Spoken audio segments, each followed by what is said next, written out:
Is the new Jean-Paul Gaultier Elixir Absolu actually worth it? What's up, guys? It is Tony Romes. Welcome back to the channel.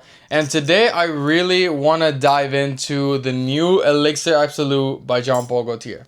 Now, first off, they did some minor changes to the bottle here. Essentially, what they did is they took the other elixir and then literally just made it full gold. So that is the biggest thing with the presentation. Other than that, everything is the same when it comes to that part.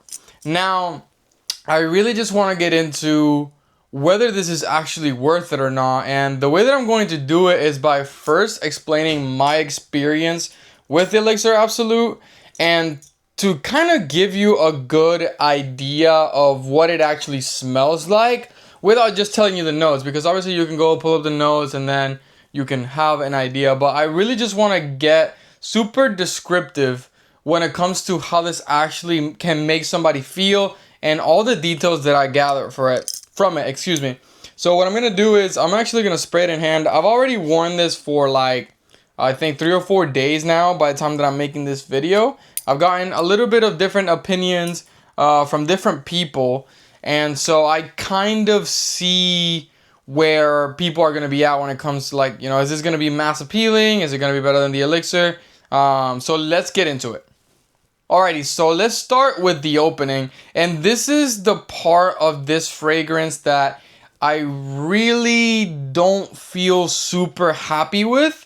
And it's that the opening is very plasticky and rubbery, very similar to the new Dior Homme Parfum. And if you watched my TikTok video and my Instagram video that I posted, at one point I describe it as being similar when it came to my first impressions, and that is what they share similarities on. It's not that they're the same fragrance by any means, especially as they dry down, but the opening of the Elixir Absolu is similar to the Dior Homme Parfum, that they open super plasticky, almost rubbery in a way, and I personally, I'm not a big fan of that opening.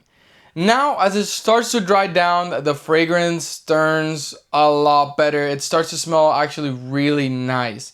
But the differences in comparison to the other one is that this one is going to feel darker. It's going to feel less sweet. It's going to be more dry. It almost has this dry type of smell. Versus the other elixir, you would get this super sweet type of vibe, and it felt uplifting. It didn't feel like it was closed off, if that makes sense. It felt like a really radiating type of fragrance. This one, I just feel like it's more obscure. It doesn't feel as, I don't want to say humid, but it almost has this dryness smell to it as compared to the other one. And I feel like this can be something that some people are going to enjoy. But I feel like they could have done a lot better with this. They could have added a lot more. Now, when it comes to the actual scent profile, you're still going to get that tonka bean. You're still going to get that lavender. But when this one really starts to show the difference is that plum note. And that plum note is super, super prominent, especially for the first couple hours. And so then later, as it starts to dry down, you're going to get more of a little bit of that tonka bean type vibe. And it does sweeten out a little bit. But in comparison to the elixir, you are not going to get nearly as much sweetness as you get from this one right here. So those are my thoughts and my experience. Do I think it's going to be as popular as the other elixir? I don't think so. I feel like the way that they did it with the other elixir, I mean, it was just a mass appealing monster.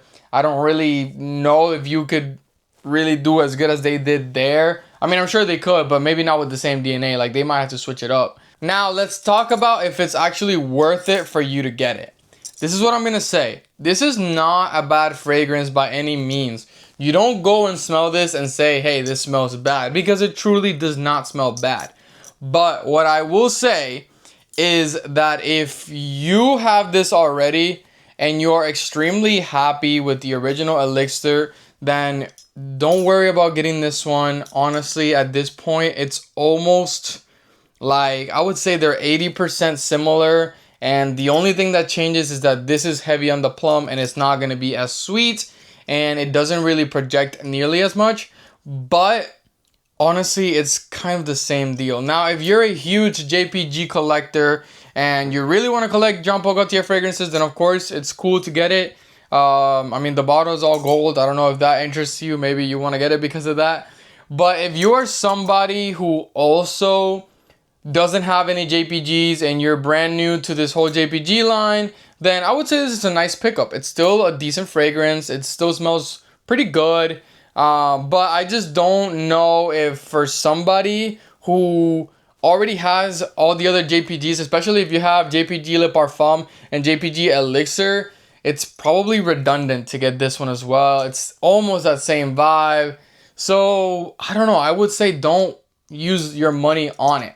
Now, again, like I said, it's not a bad fragrance. I'm not saying if you buy this, it's a bad purchase. I'm just saying that if you already have the other ones, it's probably better not to get this one. It's a little bit redundant.